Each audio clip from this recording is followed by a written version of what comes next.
네, 안녕하세요.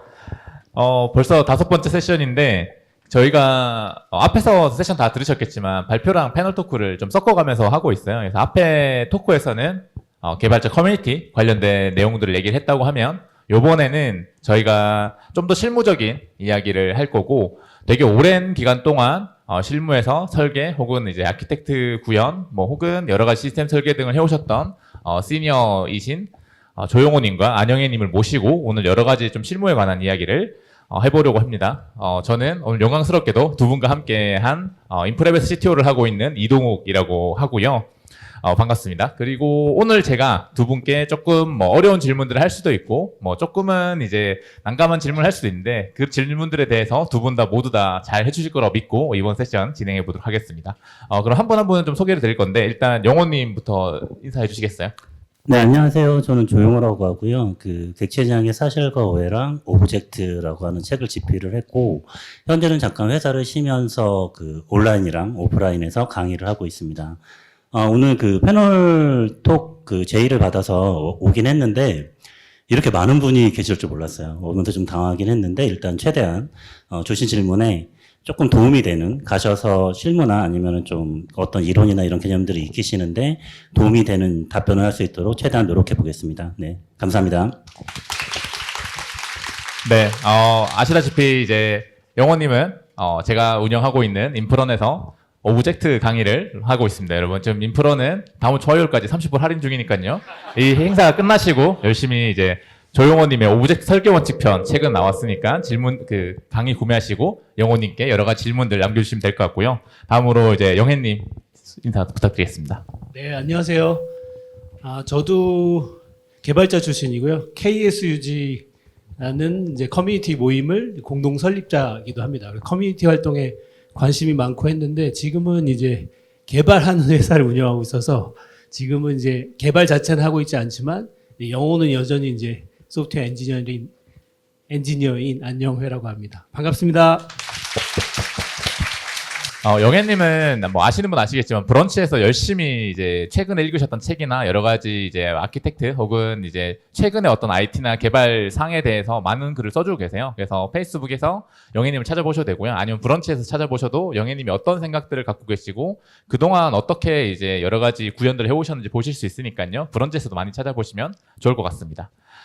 자, 그러면 오늘 이제 저희가 한 50분간 여러 가지 이야기를 할 건데, 크게 이야기해 볼 주제는 여기 화면에 보이시는 것처럼 5개의 주제를 가지고 이야기를 할 겁니다. 객체에게 역할과 책임에 관련된 이야기를 할 거고요. 그리고 JPA 엔티티와 도메인, 그리고 확장성과 오버 엔지니어링 사이의 설계, 그리고 설계 철학과 조직의 제약, 그리고 AI 코드와 협업을 위한 코드, 뭐 이런 크게 5가지 주제로 이야기를 할 거고요. 요 5가지 주제가 끝나고 나면 또 여러분들이 현장에서 질문을 해주셔도 되니까요. 슬리도에 이런 것들 보시면서 질문을 남겨주셔도 좋을 것 같습니다. 요거 슬리도가 아시다시피 입장 제한이 좀 있을 수도 있습니다. 그래서 혹시 모르니까 지금 질문해 주실 게 있다고 생각하시는 분들은 QR코드를 찍어서 질문 올려주시면 될 것 같고요. 그리고 질문에 대한 두 분의 답변이 듣고 나서 조금 더 궁금한 게 있다고 하면 그때도 슬리도를 사용해 주시면 될 것 같습니다. 요거 이제 슬리도 찍으셨다면 저희 이제 그럼 첫 번째 질문으로 조금 넘어가 보도록 하겠습니다. 네, 첫 번째 질문에 대해서는 첫 번째 질문인데요. 객체에게 역할과 책임을 부여한다는 게 무슨 의미일까요? 라는 질문을 이제 하나 골랐는데요. 이게 사실은 이제 뭐 요즘은 함수형 프로그래밍이나 혹은 저기 사진 찍고 계신 성철님이 번역하신 데이터 지향 프로그래밍, DOP 같은 것들도 있고 되게 어떤 예전보다는 객체 지향 프로그래밍이라고 불리는 OOP에 대한 관심도가 예전만큼은 아니지만 그래도 제 생각에는 노드.js를 쓰는 저 입장에서도 그렇고 여전히 OOP는 백엔드 개발자들이 많이 알아야 되는 주제라고 생각을 해요. 그래서 이 주제를 좀 저는 골랐는데 OOP를 관통하는 질문이긴 한 이 질문에는 사실은 요걸 아주 쉽게 설명하신 또 책이 하나 있죠. 여러분이 알고 있는 토끼책, 객체지향의 사실과 오해라는 책을 쓰신 조용호님이 계셔서 이 질문에 대해 되게 답변을 잘 주실 거라고 믿고 있고요. 조용호님께서는 이 질문에 대해서 객체에게 역할과 책임을 부여한다는 게 무슨 의미일까? 요거에 대해서 어떻게 생각하시나요? 이 질문이 되게 어려운 질문이긴 하거든요. 짧은 시간 안에 원하시는 정도의 디테일을 설명드리기는 어려운데 그냥 짧게 간단히 설명드리겠습니다. 그러니까 일반적으로 객체에게 역할과 책임을 부여한다라고 얘기를 하실 때는 이게 약간 순서가 좀 있어요. 그러니까 아마 대부분 이 질문을 하실 때는 어떤 객체가 있는데 이 객체에게 어떤 역할과 책임을 부여해야 되는지에 대한 순서로 가시는 것 같거든요. 근데 이렇게 하시면 생각보다 어렵습니다. 생각보다 어렵고 일단 객체라는 걸 지우신 다음에 항상 객체 지향적으로 설계를 하실 때는 뭐를 먼저 생각하셔야 되냐면 컨텍스트를 생각하셔야 돼요. 예를 들면 그러니까 간단하게 제가 예를 들어 보겠습니다. 저희가 지금 패널 토이를 하잖아요. 그러니까 저희가 패널 토이를 객체 지향적으로 설계를 한다라고 생각을 해보시면 될 것 같아요. 그러니까 항상 어떤 객체가 있으니까 이 객체가 무슨 일을 할까가 아니라 현재 내가 어떤 맥락에서 설계를 하고 있는지를 먼저 고민하시는 게 좋아요. 그러니까 예를 들어서 그러니까 이게 패널톡이라고 하는 거를 내가 약간 시나리오를 만든다고 생각하시는 게 좋거든요. 예를 들면 저희 패널톡이라고 하면 지금 3명이 앉아 있잖아요. 이 3명을 객체라고 생각하시면 됩니다. 이 객체들이 패널톡을 하려고 그러면 어떻게 서로 그 문답을 좀 주고받는 게 좋을까라는 생각을 하시면 될 것 같거든요. 예를 들면 동훈님이랑 객체가 있고 저랑 객체가 있고 영애님이랑 객체가 있을 거예요. 그러면 이 3개의 객체가 어떤 식으로 어떤 일을 하면 이 패널톡이 정말 원활할까를 고민하시는 게 먼저입니다. 그러니까 이걸 딱 생각해 보시면 아마 딱 떠오르실 거예요. 사회자라는 역할이 필요할 거고, 그렇죠? 그러니까 어떤 사회자가 있을 거고 거기에 대해서 패널 2명이 있는 거잖아요. 그러면 일단 사회자라는 역할이랑 패널이라고 하는 역할이 필요할 거고 이런 역할들이 그럼 이 패널톡을 이끌어가려면 어떻게 해야 돼? 라는 게 떠오르실 거예요. 그러면 사회자는 저희한테 질문하실 거예요. 패널한테. 그리고 패널은 질문에 답변을 하실 거거든요. 그러면 일단 기본적으로 사회자라는 역할이 필요하고 패널이라는 역할이 필요하고 사회자는 질문을 할 책임이 있고 패널은 답변을 할 책임이 있는 거죠.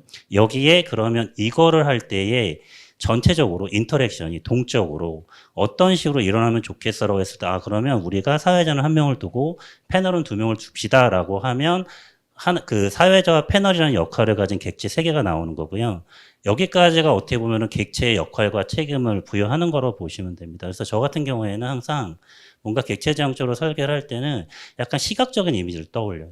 어떤 등장인물이 들어오고 이 등장인물들이 어떻게 상호작용을 하는 게 이 패널톡이라는 거를 사람들한테 말을 했을 때 되게 논리적으로 이해할까 중심으로 먼저 생각을 합니다. 그래서 어떤 객체가 있으니까 이 객체가 역할과 책임을 한다가 아니라 어떤 컨텍스트에서 어떤 등장인물들이 어떤 식으로 상호작용하는 게 좋은지를 생각하신 다음에 거기서 객체랑 역할, 책임을 뽑아주시는 게 가장 좋으실 거예요. 그래서 동적으로 이렇게 뽑으신 다음에 실제로 그러면 이제 어쨌든 저희는 개발자이기 때문에 그걸 클래스로 만들어야 되잖아요. 그러면 여기서 재사용성이나 아니면 뭐 그 이해, 약간 가독성이나 이런 부분들이 있으실 거예요. 응집도라든가 그런 거 중심으로 동일한 객체들의 상호작용이 있더라도 설계는 좀 많이 달라질 겁니다. 그래서 역할과 책임이라고 하는 거 어떻게 생각하시면 되냐면 내가 어떤 컨텍스트에서 어떤 문제를 해결하는데 거기에 참여하는 등장인물과 그 등장인물들이 어떤 식의 그 역할 를 부여받는 게 좋은지를 창작하는 거라고 생각하시는 게 훨씬 쉬우실 거예요. 네. 네, 영희님도. 굉장히 훌륭한 답변을 해주셨는데요. 사실은 저 질문을 미리 이제 본 질문인데 아침에 제가 이제 이 책을 읽었거든요. 모던 소프트웨어 엔지니어링이라고 최근에 이런 책이 잘 안 나오는데 오랜만에 나와서 이제 아침에 읽고 있었는데 신기하게 이제 관련된 내용이 나와가지고 제가 메모를 해왔습니다. 나는 이것이 여기서 말하는 이것은 이제 모듈레러티, 모듈성을 말합니다. 나는 이것이 소프트웨어 개발의 진정한 기술이라고 생각한다. 이런 특성은 자신의 분야에 통달한 전문가가 작성한 코드와 갓 입문한 초보자가 작성한 코드를 가장 크게 구분하는 요소다. 그러니까 이 저자가 그 모듈레러티를 강조하는 얘기였는데요. 이 얘기하고 이 질문이 이제 어떻게 연관이 있냐면 방금 이제 굉장히 훌륭한 이제 답변을 들으셨고 좀 부족하시면 이제 강의나 책을 보시면 거기 나와요. 근데 그걸 아는데도 내가 왜 내 자리에서 코딩할 때는 안 될까? 이제 그런 고민을 계속 하시면서 훈련이 되거든요. 경계를 어떻게 나눠야 되고 책임을 어떻게 나눠야 되고 관계를 어떻게 엮어야 되는 거를 여러분 삶에서 구현하셔야 이제 이분이 말하는 이제 그런 고수, 그런 게 된다고 이제 책에서 주장했는데 아침에 이거 읽다가 이거 바로 공유해야겠다 해서 아까 동욱님 소개시켜 주신 이제 제 브런치에 아침에 이제 글을 잽싸게 올리고 방금 메모해가지고 말씀드렸습니다. 사실 저도 영애님 답변 듣다가 영호님한테 한 번 더 추가로 질문 드리고 싶었던 게 영애님께서 방금 어떻게 보면 이제 객체 지향 설계에서 나오는 여러 가지 역할과 책임을 평소에 어떻게 훈련하냐에 대한 내용을 잘 얘기해 주셨어요. 모듈러리티에 대해서. 근데 반대로 그러면 어떻게 보면 저희가 봤을 때는 그 분야에 대해서 가장 잘하시는 게 영호님인데 영호님은 방금 얘기하셨던 그런 객체에게 역할과 책임을 부여하는 그걸 어떻게 훈련하고 트레이닝 하셨길래 지금 어떠한 상황이 벌어졌을 때 그 상황에 대해서 얘한테 이런 역할과 책임을 줘야 되겠다라는 것이 그려질 수 있는 경지까지 오셨는지 어떻게 공부하시고 어떻게 이제 해오셨기 때문에 이렇게 설계를 하실 수 있게 됐는지를 아마 여기 계신 많은 분들이 궁금해하실 것 같아요. 네, 일단 제가 제일 잘한다는 거에 좀 부담을 느끼고요. 그렇지 않습니다. 저보다 잘하시는 분들은 많으니까 좀 이렇게 너무 제가 제일 잘한다 이런 거는 빼고, 그러니까 제가 개인적으로 그 훈련을 하는 거는 저는 항상 어떤 요구사항이 있잖아요. 저희가 뭔가 설계를 할 때는 객체 제한 설계를 한다는 것도 기본적으로는 사용자한테 어떤 기능을 제공하는 걸 기반으로 깝니다. 그러니까 사용자한테 이 시스템이 이런 기능을 제공해야 되는 데부터 시작할 거예요. 그러면 저는 어떻게 하냐면 예를 들면 아까 말씀드린 것처럼 뭐 패널톡을 해야 되는 기능이 있을 거잖아요. 그거를 일단 뭐부터 보냐면, 그러니까 저희가 객체 제한 설계를 할 때 잘못하는 실수가 클래스부터 생각하시는 거예요. 내가 이 클래스가 데이터를 가져야 되고 어떤 클래스가 어떤 메소드를 가져야 돼라는 것도 먼저 생각하시는데 그렇게 하지 마시고 아까 말씀드린 것처럼, 그러니까 저는 그냥 제가 아까 말씀드린 것처럼 연극의 시나리오를 쓰거나 제가 애니메이션을 정말 좋아하거든요. 그러니까 애니메이션을 계속 떠올려. 그러니까 머릿속에서 뭔가 시각적인 걸 계속 떠올려. 뭐가 있는데, 이 친구들이 어떤 식으로 동작을 하면 이 기능을 잘 제공할 수 있을까를 계속 시각적으로 떠올리거든요. 그러면서 그걸 하게 되면 어떤 런타임의 경계가 정해집니다. 얘가 이런 일을 하는 거는 이 동적인 객체가 하는 게 좋아. 이런 일은 저 객체가 하는 게 좋아부터 먼저 시작을 해요. 그러니까 정적인 코드 레벨부터 생각하는 게 아니라 이 요구사항을 만족하기에 필요한 되게 행동들, 상호작용들, 아까 말씀드린 것처럼, 내가 이 기능을 만드는데 사람들한테 설명을 해줘야 되잖아요. 어떤 드라마의 장면이 됐든, 영화의 장면이 됐든, 그거를 설명해 줄 때, 이런 등장인물들이 이렇게 대화를 주고받아서 이 행동을 쭉 끌어가는 게 굉장히 사람들이 납득하기에 좋아부터 먼저 생각합니다. 그 다음에 그걸 기반으로 코드 레벨로 갈 때는 제가 생각했던 객체가 클래스 여러 개로 쪼개질 수 있어요. 상속 계층으로 쪼개질 수도 있고 걔가 합성 관계로 더 풀릴 수 있거든요. 근데 큰 그림은 어쨌든 사람들이 이 어플리케이션을 이해하기 위해서 어떤 등장인물들이 있고 그 등장인물들이 어떤 식으로 대화를 주고받는 게 가장 깔끔하게 그 사람들한테 설명할 수 있을까부터 고민합니다. 이거를 계속 고민을 해와서 하다 보면 이게 아마 디자인 패턴이랑까지 연결이 되실 거예요. 비슷비슷한 패턴들이 계속 나오거든요. 그래서 그런 식으로 일단 내가 객체 제한 설계를 하겠다라고 하면 클래스가 이게 아니라 이 기능을 어떤 식의 동적인 관점에서 설계를 할 수 있을까부터 먼저 고민해 보시는 게 가장 좋을 것 같아요. 그러니까 연극의 시나리오를 쓰거나 또 객체라고 하는 건 어쨌든 저희가 명사라는 게 있잖아요. 주어, 동사, 목적어가 가능하거든요. 그러니까 객체의 메소드의 파라미터라고 하는 게 결국 주어, 동사, 목적어가 돼요. 그러니까 이거를 모았을 때 내가 글을 쓰는 것처럼 정말 깔끔하게 뭔가 코드가 나와 관점에서 이 상호작용을 고민을 하시면 좋은 객체 제한 설계를 하실 수 있을 거라고 생각합니다. 네, 감사합니다. 어려운 질문이었네요. 사전에 논의된 질문이 아니었거든요. 그래서 이런 질문들이 꽤 많을 거여서 두 분이 답변하실 때 살짝 버퍼링이 있을 수 있습니다. 자, 그럼 다음 질문으로 좀 넘어가 보려면요. 네. 사실 앞에 있었던 객체의 역할과 책임을 얘기할 때 항상 따라 나오는 게 있어요. 그 자바 백엔드 분들한테. 객체가 그러니까 JPA 엔티티를 얘기하나요? 부터 시작을 해서 도메인 객체를 JPA 엔티티로 써도 되나요? 등등등 여러 가지. 그러니까 우리가 자바를 기반으로, 스프링을 기반으로 웹 서비스를 만드는 게 거의 대부분의 하는 일이다 보니까 이 환경에서 우리가 흔히 말하는 객체라고 하면은 JPA를 활용한 뭔가 어떠한 OOP를 떠오를 때가 좀 많다는 거죠. 그래서 다음 질문도 좀 비슷한데요. JPA 엔티티와 도메인 객체를 나누는 구체적인 예시가 궁금합니다. 나누면 좋다는 것은 어렴풋이 알지만 왜 좋은지, 왜 나눠야 하는지는 아직까지 완벽히 이해하지 못한 것 같습니다. 라고 질문을 주셨습니다. 사실 이게 예전에는 이런 내용들이 질문이 좀 없었는데요.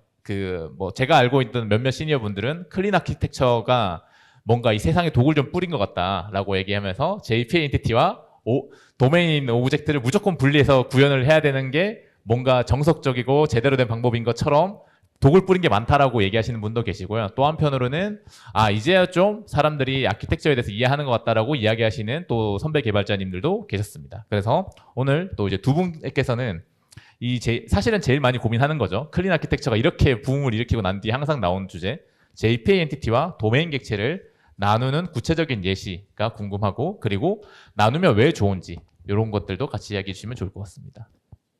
네, 그러면은 다음 여기 밑에 하나 조금 더 있는데, 사실 여기에서 조금 더 확장된 질문이 이거예요. 그러면 JPA 엔티티를 도메인 객체로 써도 되냐까지도 사실 확장되겠죠. 요 질문들에 대해서는. 그래서 여기까지 같이 포함해서 좀 답변을 부탁드리겠습니다. 네, 요거까지 제가 먼저 답변 드리고 그다음 질문부터 영환님이 아마 그 답변 주실 것 같아요. 그러니까 이게 항상 이런 거에 대한 얘기를 할 때는 뭐를 생각하셔야 되냐면은 저희 설계에서나 개발이나 설계에서는 무조건 좋은 건 없습니다. 그러니까 A라는 게 있고 B라는 게 있을 때 어쨌든 이게 비교 대상이잖아요. 그러니까 A라는 게 무조건 모든 경우에 좋거나 B라는 게 무조건 모든 경우에 좋다라고 말할 수는 없어요. 그러니까 항상 저희가 얘기를 할 때는 어떻게 해야 되냐면 이런 이제 질문을 할 때는 A가 좋은 경우는 언제고 B가 좋은 경우는 언제일까를 논의하시는 게 가장 좋습니다. 왜냐하면 취사선택의 문제거든요. 그러니까 저희가 흔히 말하는 이제 저희 질문 하나가 있긴 할 건데 트레이드오프에 대한 얘기라고 생각을 하고요.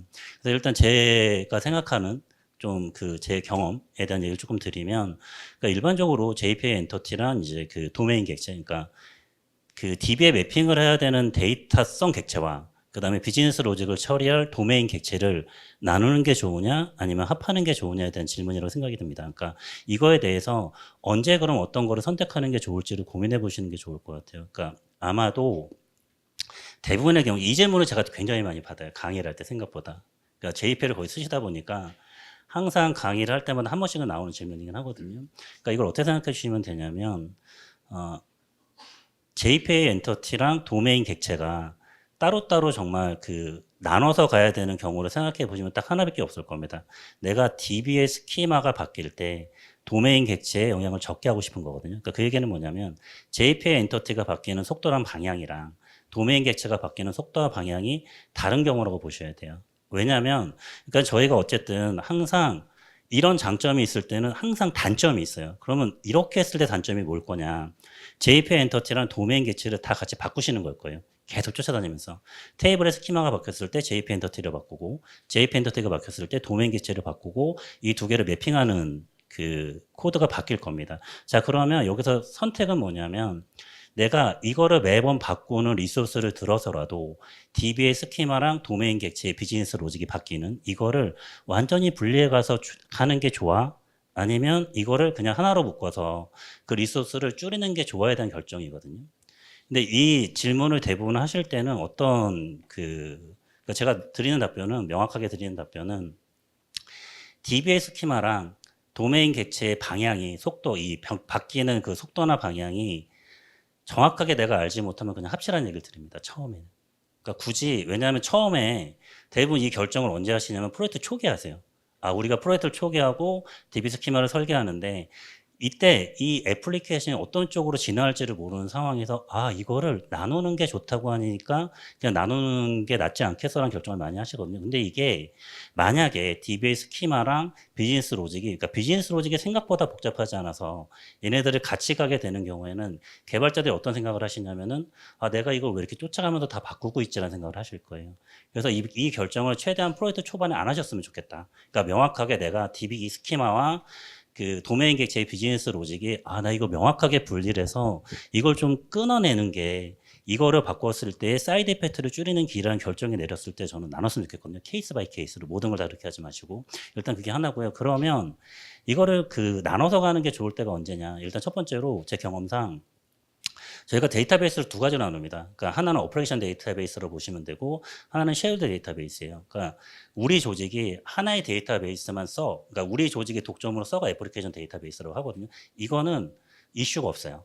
근데 쉐어드 데이터베이스라고 해서 여러 조직이 같은 데이터베이스를 쓰는 경우가 있습니다. 이러면 DB 스키마를 우리가 컨트롤 못 하거든요. 이럴 때는 나누시는 게 리즈너블해요. 그리고 또 하나가 뭐가 있냐면은 레거시 DB가 있는데 이 레거시 DB가 너무 복잡한 거예요. 그래서 이걸 가지고 내가 원하는 비즈니스 로직으로 매핑하기가 되게 어려울 때가 있습니다. 이때도 괜찮습니다. 근데 신규 프로젝트고 아까 말씀드린 것처럼 얘네들의 간극이 왜냐면 생각보다 그 비즈니스 로직이 그러니까 우리가 만드는 로직 그 코드의 대부분이 그렇게 복잡한 경우가 생각보다 없어요. 어느 정도 시점까지는. 근데 이거를 일일이 쫓아가자는 리소스를 처음에 쓰시는 것보다는 합쳐서 가시고 정말 그게 명확해졌을 때 그 나누는 판단을 하시는 게 저는 좋다고 생각을 합니다. 예. 혹시 영애님도 답변 네, 괜찮습니다. 그러면 지금 사실 슬리도에 하나 질문이 올라왔는데 네 객체 베네로그님 제가 아는 그 베네로그님일까요? 그 첫 번 어쨌든 시간이 있으니까 하나만 좀 골라본다면 객체지향 함수형 프로그래밍 그 다음에 개발자 대중에 영향을 미칠 만한 혹은 그들과 견줄 만한 큰 패러다임이 있다면 어떤 것이 떠오르시나요? 라고 질문이 이제 올라왔습니다. 그러니까 OOP와 FP가 있었는데 네, 그 다음으로 좀 영향을 미칠 만한 예, 제가 아는 베네로그님이신가요? 아, 제가 아는 분이네. 혼내드려야겠네요. 끝나고 혼내드려야겠네요. 아, 제 생각에 그냥 즉각적으로 답을 드리면 감각적으로요. 신중하게 생각할 건 아니니까 걸러 들으시고요. 개인적으로는 이제 AI 때문에 이제 에이전트 베이스의 프로그램이 분명히 영향을 끼칠 것 같습니다. 그러니까 아까 제가 아주 우연하게 오전에 읽던 책 때문에 이제 모듈러리티 말씀을 드렸는데요. 이제 그게 아까 이동님이 서두에 말씀하신 것처럼 그게 객체지향에만 아까 역할과 책임 나누는 게 객체지향만 그런 건 아니거든요. 그 전에도 프로그램 나눌 때 이제 구조적 설계라는 아주 고전이 있었고 어쨌든 나누긴 해야 되잖아요. 일은 계속 커질 텐데. 나눈다는 게 잘 보시면 나눈다로 끝나는 게 아니에요. 같이 돌아가야 되잖아요. 그러니까 나누면서 합치는 거거든요. 그래서 느슨하게 어떻게 연결해서 확장을 준비할 건가 이런 게 이제 모듈화에 대한 얘기인데 이제 AI 쪽 제가 뭐 AI 전문가는 아니지만 그래도 모니터링하고 어떻게 바뀌나 정도는 살펴보는데 살펴보면 이제 에이전틱 AI라고 불러요. 그러니까 에이전트 기반으로 돌아가는 단위가 AI 모듈의 단위가 에이전트인 AI 시스템. 그게 이제 이미 그 주식 시가총액 반을 차지하는 M7이라고 있거든요. 미국 주식의 이제 7개 주식이 이제 시가총액 50%가 넘는데 그 회사들을 대부분이 이제 AI를 드라이브하거나 AI 제품 GPU를 팔거나 아니면 AI로 이제 경쟁력을 끌어가는 회사들인데 그 회사들이 열심히 지금 개발하고 있는 것들이 이제 저런 AI 에이전트, 그러니까 에이전틱 AI 인프라입니다. 그러면 나중에 뭐 개발을 어떻게 그 안에 어떻게 할지는 뭐 대안들이 지금 있더라고요. 그런 대안으로 만들어지더라도 그 결과물이 결국은 그 에이전트라는 걸로 랩핑돼서 그게 이제 프로토콜 서로 소통하는 방식으로 그 사람들 드라이브 할 거기 때문에 아마도 굉장히 영향을 끼칠 거다. 그런 생각을 하고 있습니다. 네, 좋습니다.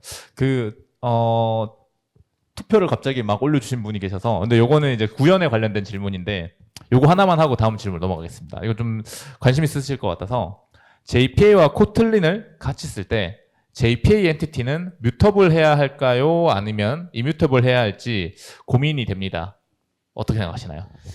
일단 이게 그 두 가지가 좀 충돌이 됩니다. 그러니까 말씀드린 것처럼 그 JPA는 기본적으로 펄선스 컨텍스트 자체가 뮤터블하다고 가정을 하거든요. 그러니까 순수한 객체지향이기 때문에 뮤터블하다고 가정을 하는 거고 어쨌든 코틀린 쓸 때 베스트 프레시스는 이뮤터블이잖아요. 그러면 이거 절충을 할 수밖에 없어요. 그러니까 아까 말씀드린 것처럼 이 경우도 비슷한데 내가 정말 코틀린으로 정말 이뮤터블하게 갈 거라면 그냥 아까 말씀드렸던 엔터티 매핑 하시는 게 낫습니다. JPA 엔터티랑 코틀린의 객체를 나누시는 것도 방법이에요.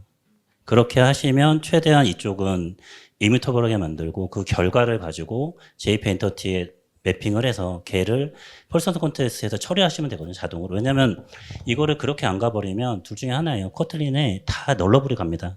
그렇죠. 그러니까 얘네들이 다 되게 코틀린 자체의 취지를 못 맞추는 거 그렇게 될 거고 또 그 완벽하게 결국에는 JP의 모든 특성을 다 저희가 사용할 수는 없거든요. 그래서 내가 정말 이뮤터블하게 모든 걸 다 그러니까 함성 아키텍처로 정말 이뮤터블하게 처리하고 사이드 이펙트를 완전히 바깥으로 맨 끝단으로 모을 거야라고 했을 때는 나누시는 게 훨씬 더 좋으실 거고요. 그렇지 않다면 제가 그 JPEG 요즘에 강의를 하고 있는데 하다 보면은 코틀린 쪽의 프레임워크에 대한 얘기를 좀 듣고 있어요. 그래서 제가 그건 써보지 못했습니다. 써보지 못했는데 그게 어쨌든 코틀린이라고 하는 사상에는 최적화된 거로 알고 있어요. 그래서 그런 대안들, ORM, 저희가 어쨌든 뭐 JPEG도 표준이긴 하지만 저희가 선택할 수 있는 그 기술 중에 하나잖아요. 그래서 대안적인 기술들 한번 사용해 보시는 게 좋지 않을까. 안 그래도 저도 그걸 써보려고 하거든요. 어떤 점이 다른지. 그 다음에 이게 저희가 말씀드린 함수형과 객체지향 패러다임 입장에서 어쨌든 DB 매핑이라고 하는 건 굉장히 중요한 측면이기 때문에 좀 대안을 써보시는 것도 방법일 것 같긴 합니다. 네, 답변 감사합니다. 저도 궁금했던 거여서. 네, 알겠습니다. 그러면 다음 주제, 이제 우리 OOP랑 JPA 얘기를 많이 했으니 이제 조금 더 넓은 의미로 가져가 볼게요. 확장성과 오버 엔지니어링 사이 미래를 대비한 설계 어디까지 예언이고 어디서부터가 오버 엔지니어링일까요? 그때는 맞고 지금은 틀린 설계를 어떻게 판단하고 극복하고 계신가요? 사실 요 내용들은 워낙 이제 영희님께서 많이 이제 브런치나 이런 쪽에서 아키텍처에 관련돼서 혹은 설계에 관해서 많이 얘기해 주시기 때문에 영희님 답변을 먼저 한번 들어보겠습니다. 네. 일단 질문의 문구가 되게 재밌더라고요. 표현이. 예언, 그땐 맞고 지금은 틀린. 재밌게 읽었습니다. 근데 이제 아까 그 영호님께서 그 도메인 엔티티하고 JPA 엔티티, 그러니까 도메인 객체하고 JPA 엔티티를 합치는 게 맞나요?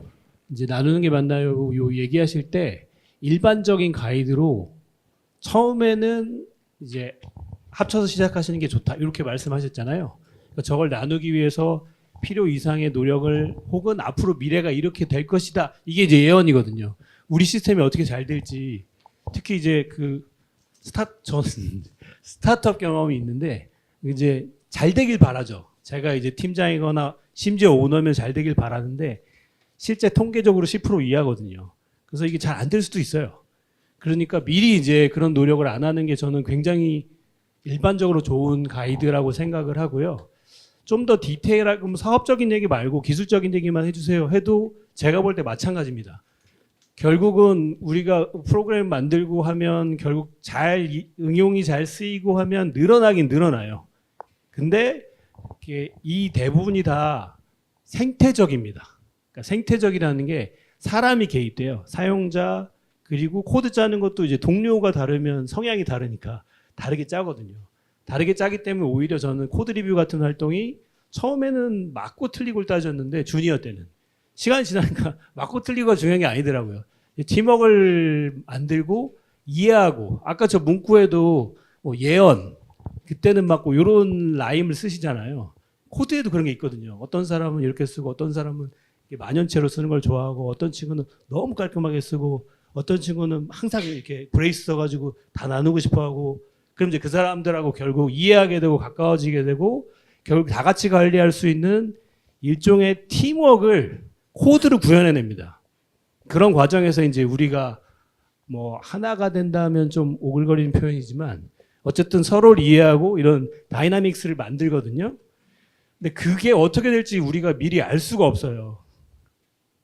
그래서 그걸 이제 한 10여 년 전에 제가 그 책 제목에 이제 그 창발적 아키텍처라는 걸 보고 이 이름 너무 멋있다 라고 생각해 봤는데 이 생물학에서는 화학에서는 많이 쓰이는 단어더라고요. 그러니까 이게 원래는 이게 없었는데 진화에 의해서 혹은 이제 원자가 분자가 될 때 생각지 못한 새로운 특성이 나오는 거죠. 그래서 창발적인 것들을 우리가 허용하려면요. 우리가 이 서비스를 하는데 갑자기 비즈니스가 잘 되려면 다른 걸 해야 돼.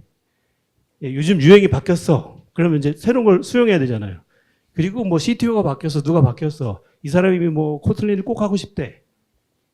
그럼 어쨌든 이걸 포용할 수 있어야 되잖아요. 그게 더 유리하잖아요.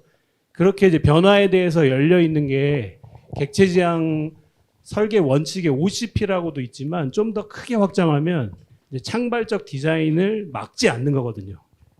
막는 게 사실은 우리가 셀프로 막는 겁니다. 사전에 지나치게 계획을 해서.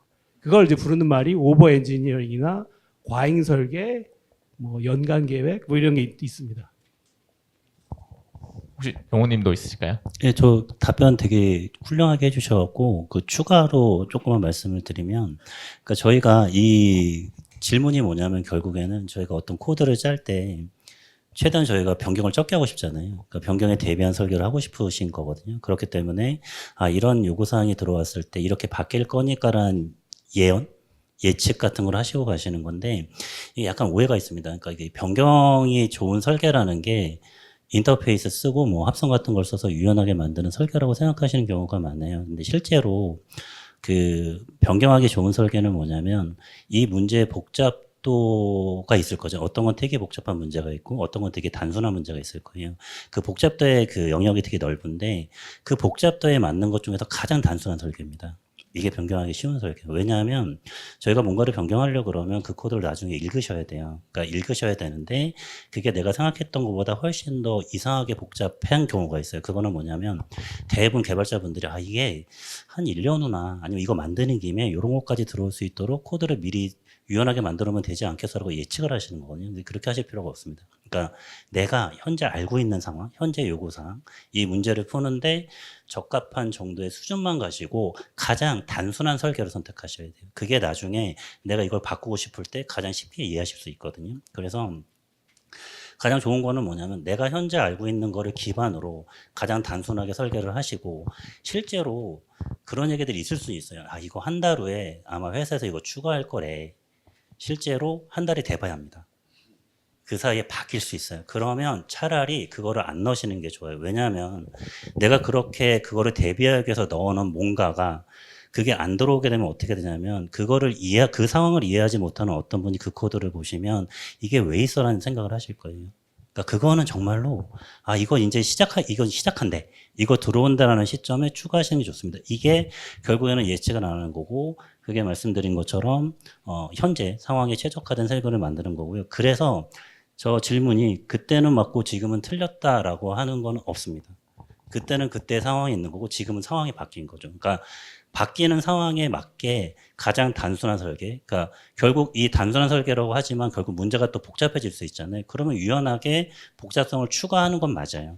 그런데 말씀드린 것처럼 불필요한 복잡성을 추가하지 않는 방향으로 설계를 하시는 게 가장 좋습니다. 그러니까 결론을 말씀드리면 그런 게 들어올지도 몰라 보다는 안 들어올 거야 라는 관점에서 설계를 하시는 게 가장 좋으실 것 같아요. 감사합니다. 뭐 슬리도에도 질문이 올라와 있긴 했는데 사실 요건 AI 때 같이 하면 더 좋을 슬리도에서 지금 1등으로 받고 있는 투표는 하고, 제가 사실 두 분 답변을 듣다가 다른 분들 생각에 한번 빙의해서 한번 추가적인 질문을 드리자면, 말씀하셨던 거는 결국은 현재 상황에서 할 수 있는 가장 적정한 형태로 구현을 하고 미래에 어떻게 될지는 그냥 열어둔 채로 그냥 가자라는 의미로 이제 해석을 했습니다.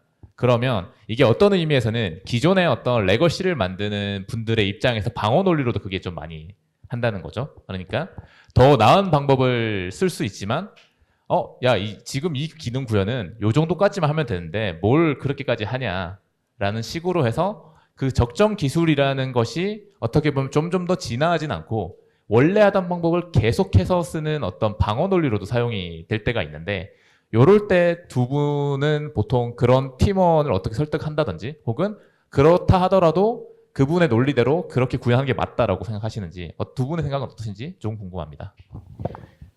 저는 이제 주니어 때는 좀 다른 방법을 택했던 것 같은데 기억이 잘 안 나고요. 이제 시니어가 돼서 사실은 요즘 표현으로 하면 프로덕트 매니저, 이제 개발 산출물하고 실제 이게 결과, 사업 성과하고 연결하는 포지셔닝 있을 때 제가 취한 방법은요, 설득하지 않습니다. 그러니까 본인들이 자기 코드가 안 쓰이게 되면은 정서적으로 영향을 받아요. 물론 이제 이게 계속 쌓이면 이제 나중에 성과로도 실제 영향을 받기 때문에 스스로 이해하면 되거든요. 아까 제가 표현 중에 모호할 수 있지만 생태적이라고 말씀드린 게, 그러니까 저는 개발하면 최대한 빨리 배포하는 게 좋다고 느끼는 게, 내가 만든 프로그램이 잘 쓰일 때 혹은 사용자 피드백 받을 때 짜릿하잖아요. 이게 이제 짜릿하다는 게 이제 좋은 뜻도 있고 이제 안 좋은 뜻도 있습니다. 자꾸 배포하면 이제 뭐 여기 뭐 하나 버그 잘못 들어가면 이제 막 이렇게 노트북 열고 막 해야 되잖아요. 네, 막 도커 띄우고 해야 되잖아요. 급하게. 정신 없잖아요. 방금 전에 하던 거면 다 머리 하얘지고 그렇더라도 이게 연결이 되면은 길게 말할 필요가 없습니다. 다 알아요. 이게 어떻게 돌아가는 어떤 판인지. 그래서 그거를 연결할 수 있다면 최대한 연결하는 게 좋고 그래서 제가 이제 사실 저는 이제 그 직업적인 코딩을 99년에 시작했거든요. 그때는 소프트웨어공학 책들이 다 외주 개발을 얘기했어요. 예, 그 외주 개발하는 데는 이제 요즘도 하긴 하지만 이제 뭐 차세대 프로젝트 이렇게 하면서 프로그램 새로 만들고 지우고 5년 있다 다시 만들고 10년 있다 다시 만들고 이래요. 근데 지금 아마 여기 있는 개발자분들 중에 외주 개발하시는 분들도 있지만 아마도 과거보다는 자기 서비스 만드는 회사에 다니시는 분들이 많잖아요. 그러니까 왜 이렇게 자기 서비스를 해야 더 유리하냐면 이렇게 프로그램이 어떻게 쓰이는지 전달을 타이트하게 받을 수 있어요. 예. 근데 이제 저쪽 외주로 가면 이제 건너 듣다 보면 와전돼가지고 이상한 거를 개발하게 되거든요. 근데 이렇게 이제 우리나라 소프트웨어 개발이 저도 깜짝 놀랐는 게 20, 30년 사이에 엄청 바뀐 거거든요.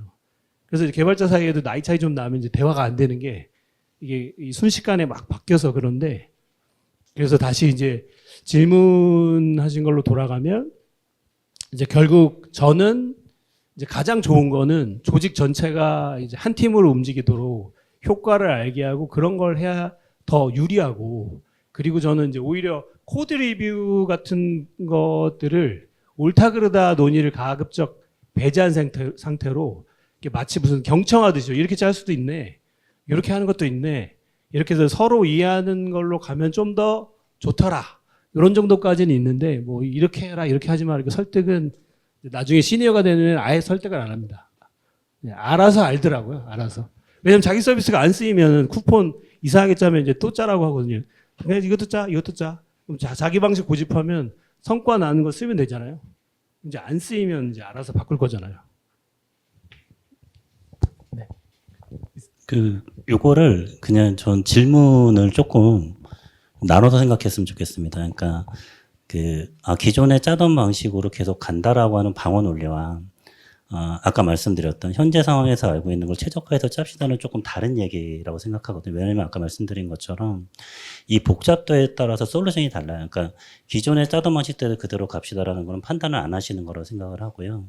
지금 말씀드린 것처럼 현재 내가 짜야 되는 상황에 대한 복잡도를 판단한다는 건 다른 얘기이긴 하거든요. 그러니까 지금 이거에 대한 거는 그러니까 만약에 지금 내가 짜려고 하는 복잡도가 기존에 예전에 우리가 짰던 거랑 같아요. 그러니 이 솔루션이 최적인 것 같아요라고 그러면 좋은 답변이라고 생각을 하고요. 그게 아니라 기존에 짜던 거랑 현재의 문제의 복잡도가 달라졌는데 이 판단을 안 하겠어요는 나쁜 태도라고 생각합니다. 그래서 기존에 짜던 거 그대로 가겠습니다는 상황에 따라 판단하셔야 될 것 같고 근데 아마 이 질문의 요지는 굉장히 방어적으로 난 그 판단을 하고 싶지 않아요라는 태도라고 생각을 하거든요. 그러면 조금 보여드리는 게 좋아요. 그러니까 그거는 결과적으로 말씀하신 것처럼 팀이 같이 성장을 해야 되잖아요. 같이 팀이 성장한다는 얘기는 우리 도메인에 최적화된 되게 많은 경우가 있을 거예요. 이게 개발자 입장에서 다시 트레이드 오프예요. 그러니까 뭐가 트레이드 오프냐면은 전체적으로 일관성을 맞춰갈 거냐. 이게 약간 아키텍처 영역이긴 하거든요. 모든 개발자들이 어느 정도까지 일관성을 맞출 거냐. 그러니까 이 제약을 지킬 거냐와 이 정도까지는 자유도를 가져갈 거냐의 선택입니다.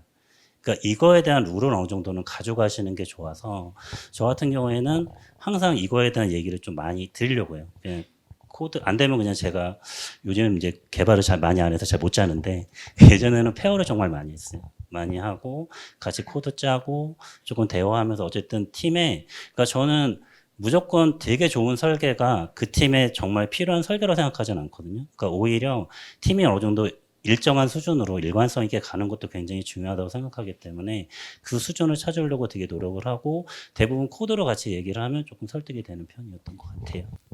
답변 감사합니다. 질문을 제가 깨떡같이 했는데 너무 찰떡같이 답변해 주셔서 그래서 사실 다음 질문으로 바로 넘어가고 싶은데 사실 두 분의 답변이 결국 우리가 내리는 모든 결정들은 팀과 연관성이 있다라는 얘기를 계속 얘기를 해주셨어요. 그래서 다음 질문인데 아마도 이분은 지금 현재 조직에 대한 답답함이 있으셔서 이런 질문을 남겨주신 것 같아요. 설계 철학 대 조직의 제약이라고 해서 아까 사실 답변해 주셨던 그 질문에 조금 연장성이 있는 것 같은데요. 내가 생각하는 좋은 설계와 팀이 요구하는 빠른 결과 사이에서 어떻게 균형 잡고 계신가요? 설계자, 그리고 본인이시겠죠? 에서의 자존감과 현실 사이에서 어떻게 타협하고 계신지 궁금합니다. 이거는 이제 두 가지 관점으로 나눠서 답변을 드리고 싶습니다. 이제 첫 번째는 저 이분법, 그러니까 설계 철학과 조직의 제약 이제 둘 중에 뭘 택해야 되냐 이분법은 저는 동의하지 않습니다. 그러니까 실제로 저렇게 느껴질 수는 있는데요. 이제 생각은 내 마음대로 할 수 있거든요. 생각은. 근데 저기서 이제 전제를 깔아야죠. 어쨌든 그냥 취미로 개발하는 게 아니고 돈을 받고 개발하고 회사에서 돈을 줬으면 이제 직업적 개발자잖아요. 예, 그러니까 이제 회사에 가장 유리한 걸 택해야 되니까 그럴 때 참 좋아하는 모델로 저는 이제 그 축구 경기 보는 걸 좋아하는데 축구 선수들이 아주 자주 하는 말이 있습니다. 얼마 전에 이제 기성용 선수가 갑자기 그 이적을 해서 시끄러웠는데 기성용 선수 인터뷰에 나오더라고요. 팀보다 위대한 선수는 없다. 축구 선수들한테는 이제 그 아주 잘 알려진 말이에요. 그러니까 그거는 저는 개발자한테도 똑같은 것 같아요. 팀보다 위대한 개발자는 없거든요. 그래서 결국 팀이 전체적으로 퍼포먼스를 내는 방향으로 가야 된다라는 전제를 깔아놓으면 그렇다고 정해진 걸 복종하는 말은 아니잖아요. 그러니까 내가 추구하는 방식을 이제 퍼뜨리거나 살아남으려고 그냥 노력할 뿐이죠. 예. 근데 이제 오늘 봤더니 저분이 나보다 한참 시니어야. 그리고 설득할 논리가 없어. 그럼 오늘 여기까지 하는 겁니다. 근데 또 기회가 있잖아요. 내일도 있고 다음 달도 있고 저분 나갈 수도 있고. 예.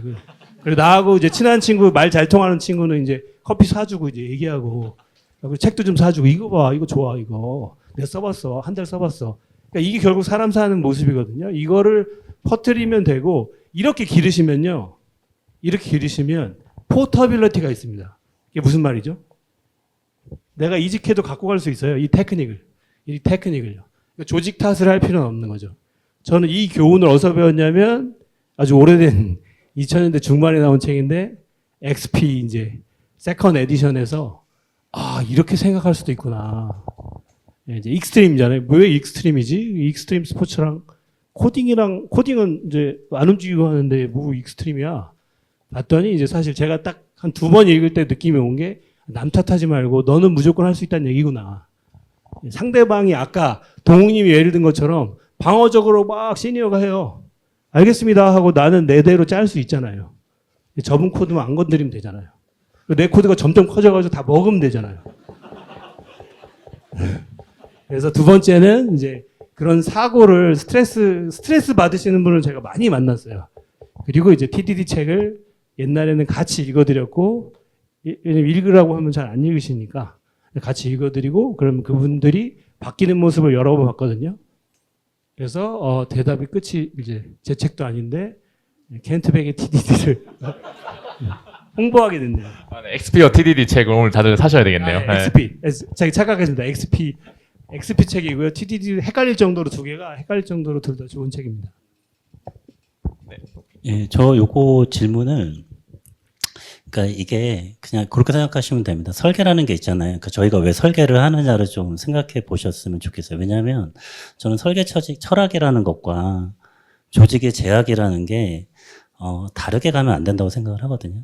그러니까 무슨 얘기냐면 저희가 설계를 하는 이유는 그러니까 제가 쓸 코드를 짤 때는 설계라는 게 그렇게 와닿진 않아요. 어차피 내가 만든 거고 내가 나중에 고칠 거고 내가 나중에 보면 되잖아요.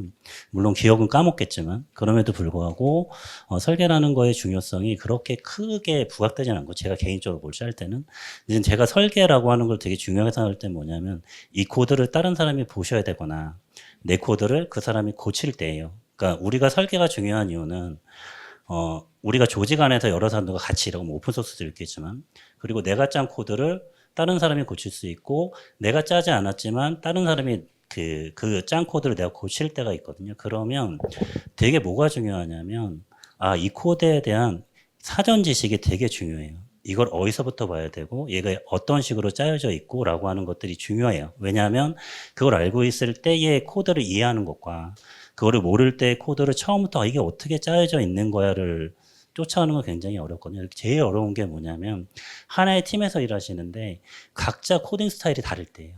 난 이거 그냥 이렇게 짤 거야. 난 이렇게 짤 거야라고 하면 어떤 부분의 코드를 내가 수정할 때 되게 어렵거든요. 그러니까 설계라고 하는 거는 결과적으로 나를 위해서도 있겠지만 대부분은 같이 일하는 동료를 위한 겁니다. 결국 뭐냐면 설계 철학이라고 하는 거는 조직의 제약이랑 같이 가야 됩니다. 저희가 회사 생활하는 동안엔. 그러니까 아마도 그 질문하신 분은 설계 철학이라고 하는 거를 내 개인적인 맞다 틀리다의 영역, 조직의 제약이라는 걸 조직 차원에서의 맞다 틀리다의 영역이라고 생각하시는 것 같아요. 근데 그거보다는 나의 설계 철학보다는 조직의 설계 철학을 따르시는 게 어쨌든 내가 이 서비스, 어쨌든 저희가 코드를 빨리 짜는 게 중요한 게 아니라 버그 없이 되게 오랜 기간 동안 수정하면서 유지보수하는 게 중요하잖아요.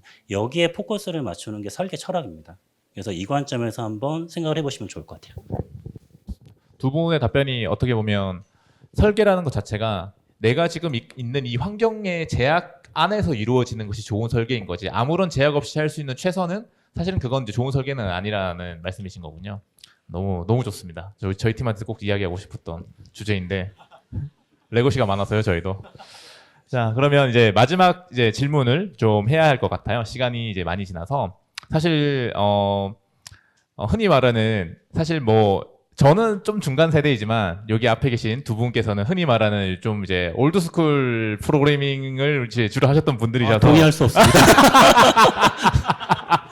저는 이제 중간에 낀 세대인데, 자, 사실 이게 진짜 많아요. 이게 SNS에서 AI가 대부분의 코드를 작성하게 되는 시점에는 사람 대 사람이 협업하기 위한 코드는 의미가 사라질 것이라는 의견을 보았습니다. 이에 대한 의견을 여쭤보고 싶습니다. 저도 이거 봤는데, 그러니까 우리가 이제 기계어로부터 시작해서 쭉 올라와서 지금의 어떤 프로그래밍이 나왔죠. 근데 이게 AI 때문에 앞으로는 이런 프로그래밍 문법들 초월해서 이후엔 자연어로까지 프로그램을 할 수 있게 된다면 그때는 과연 지금 우리가 흔히 얘기하는 뭐 설계 원칙이나 프로그래밍 기법이나 사람이 이해하기 좋은 코드를 짠다거나 이런 것들이 대부분 다 협업하기 좋은 코드잖아. 내가 짠 코드를 우리 팀 전체가 이해할 수 있는 코드. 근데 이게 어차피 이제 AI가 짜줄 건데 그런 식의 방법론이나 그동안에 배웠던 설계론이라는 것들이 의미가 있을까라는 그런 글들을 정말 많이 봤습니다. 특히 뭐 스레드나 트위터 이런 데 가보면 장난 아니더라고요. 거기 글 보면. 그래서 사실은 이제 두 분께 어떻게 생각하시는지 이 내용에 대해서 한번 답변을 듣고 싶습니다. 예, 이거 질문이 공교로 왔는데요. 제가 작년 초에 이제 그 아까 소개했던 켄트백의 Tidy First라는 책을 번역했어요. 번역을 하니까 책 홍보차 인터뷰를 하자고 하셔가지고 그때 이 질문을 하시더라고요. Tidy First는 이제 3부작 아직 2권 3권은 안 나왔습니다. 3부작으로 된 설계에 대한 이제 켄트백의 책인데 1권은 사실 Tidy First는 뭐냐면 Tidy가 정리하는 거잖아요. 코드 정리부터 해야 된다. 대충 그렇게 말할 수 있어요. 거기 이제 15가지 기법이 나오고 다른 얘기도 있지만 2권이 Tidy Together 협업 얘기고 Tidy First는 이제 나 혼자서 코드 수준에서 설계하는 얘기를 쓴 건데 그게 어쨌든 나도 이제 한 달 휴가 갔다 오면 까먹을 수 있잖아요. 그러니까 영호님이 설명하신 것처럼 나를 위해서 이렇게 설계를 차곡차곡 하는 아주 디테일한 이제 얘기인데 이제 그 책을 두고 이제 알고 보니 이제 인터뷰를 하신 분이 AI 책을 쓰신 분이셨어요. 그러니까 이제 이런 게 필요하냐라고 질문했는데 허걱했다가 이제 즉석으로 답은 했는데 계속 생각하게 되더라고요. 1년째 몇 번 생각해 봤는데 여전히 뾰족한 답은 잘 모르겠는 게 이제 이게 이제 지금 제 답인 것 같아요. 뭐 예를 들면 그 책을 쓰신 분이 책 제목은 다른 걸로 나왔는데 그분이 생각한 책의 제목이 코딩의 종말이었어요. 질문이 이제 짜릿하게 왜 질문했는지 알겠구나. 이제 코딩의 종말이었는데 이제 출판사에서 그거 좀 거칠잖아요. 다르게 바꾸셨는데 미래에 그럴 수 있을 거라고 기대하시는 거죠. 내가 쓴 책, 내 아이디어가 많이 팔려야 되니까 미래에 그럴 것이다. 근데 이제 언제죠, 그게? 그러니까 미래의 위험성은 뭐냐면요. 아직 오지 않았다는 거예요. 내일도 안 와요. 우리가 사는 건 미래는 아니거든요. 지금을 살잖아요. 내일도 지금을 살 거고요. 그때 내가 이렇게 코드를 짜는 게 즐겁냐 안 즐겁냐가 저는 훨씬 더 중요한 문제지 이렇게 짜는 방식이 언젠가 사라질 거냐 안 사라질 거냐가 중요하다고 믿지 않습니다. 현혹되긴 쉽지만 이거는 이제 마케팅이나 광고 같은 게 우리가 뭐 공짜로 보려면 항상 광고가 노출이 되잖아요. 그쪽에선 중요하겠지만 저는 이제 광고업에 종사하지 않기 때문에 실제 제 삶이 더 중요하다고 생각하고 개발자로서 지금 어떻게 살 거냐 하는 문제는 여기에 있죠. 그렇다고 제가 AI를 무시하는 건 아닙니다. 예, 그러니까 고민은 하죠. AI가 바뀔 게 뻔하고, 그다음에 아시는지 모르겠는데 이제 뭐 챗GPT, 제미나이가 전쟁을 하지만 클로우드 코드라는 거 혹시 아시나요? 클로우드 코드. 예, 그래서 거기서도 이제 엔트로픽이죠. 엔트로픽이 이제 거대 공룡이랑 직접 경쟁은 못 하겠다. LLM은. 그래서 보니까 한 두 가지 이제 날카롭게 두 가지를 갈고 있는데 그 중에 하나가 코딩은 이제 짱 먹을래. 커서에서도 소넷을 많이 쓰잖아요. 그러니까 이제 코딩은 짱 먹을래라고 하고 CLI 도구를 짠 내놨어요. 짜잔. 완전히 새로운 거죠. 그래서 결국 그 시장을 파니까 많은 개발자들이 그쪽으로 이렇게 쭉 갈 거잖아요. 이게 아까 올드스쿨이라고 하셨는데 올드스쿨 동의하고요. 올드스쿨을 하다 보면 자바 뜰 때 막 이제 막 문법 이상한 데도 배우면 옆에 이제 형들이 야 자바 그런 거 그거 짤 수 있냐? 이제 그랬지만 좀 이따가 뭐 루비 나오면 자바 이제 필요 없어질 거예요. 근데 자바 아직도 살아 있잖아요. 그리고 이제 함수형 나왔더니 아 이거 다 구린 방식 아직도 하냐 뭐 이랬는데 사실 그렇게 다 한꺼번에 세상이 바뀌진 않거든요. 그래서 그 AI 쪽으로 나도 저도 AI를 공부하기는 해요. 예. 일종의 지금은 사이보그가 안 될 수 없는 세상인 것 같거든요. 제가 지난주에 개발자가 아닌 일반인 대상으로 AI 강의를 하려고 교환을 만들었는데 나중에 끝나고 나서 타이핑한 글을 보니까 94%를 AI가 생성해 줬고요. 제가 6% 타이핑했어요. 그리고 발표 자료도 프레이즈로 만들었는데 너무 귀찮아가지고 이제 다 만들어준 거에 이렇게 그 컨트롤 C, 컨트롤 V였는데 이미지만 바꾸는 거 있잖아요. 그걸로 했거든요. 그러니까 그런 걸 제가 거부할 이유는 없는데, 그러니까 생산성만이 삶의 의미는 아니니까 또 내 취향, 내가 좋아하는 거 이걸 섞어가면서 해야 되겠죠. 개인적으로는 저는 그래서 인공지능을 길들일 대상으로 생각하거든요. 나한테 맞춰서 잘 길들여서 경쟁력을 잃지 말아야지. 하지만 저는 여전히 이제 코드를 그냥 생성된 거 잘 돌아가는지만 체크하고 이렇게 창고에 두는 개발자라면 지금 저는 개발하진 않거든요. 근데 내가 과거처럼 이렇게 열정적으로 개발할 수 있을까? 약간 의구심이 들긴 해요. 그래서 결론은 이제 그런 즐거움도 무시 못하는 거고 그걸로 아까 제가 교류한다고 말씀드렸잖아요. 코드를 통해서. 그런 게 아무 의미가 없나? 그 함부로 제가 말할 수 없는 거죠. 함부로 개개인의 삶에 대해서. 네. 시간이 다 돼서 저도 영희님 답변 듣다가 빨리 출근을 해서 팀원들에게 다시 소프트웨어 엔지니어링 공부 다시 하라고 꼭 그 이야기를 바이브 코딩 이제 그만하고 빨리 이제 원래 하던 그거 다시 하라고 꼭 말씀을 드려야 되겠습니다. 네, 시간이 이제 다 되어서요. 이제 마무리 이제 하려고 합니다. 다들 뭐 50분 금방 지나갔을 거라 생각해요. 두 분이 너무 답변 재밌게 잘 해주셔가지고요. 저도 너무 듣는데 너무 유익한 시간이었습니다. 그래서 오늘 이제 두 분께 정말로 다시 한번 감사드리고요. 그리고 저희 이제 세 명의 이야기를 들어주신 여기 계신 많은 분들께도 정말로 감사의 말씀 드리겠습니다. 혹시 마무리 소감 한마디씩 부탁드릴까요? 네, 올드스쿨은 아닙니다. 저는 이 올드스쿨로서 이렇게 젊은 분들 초롱초롱한 눈빛 에너지 받고 가서 고맙습니다. 네, 그러면 마치겠습니다. 감사합니다. 네.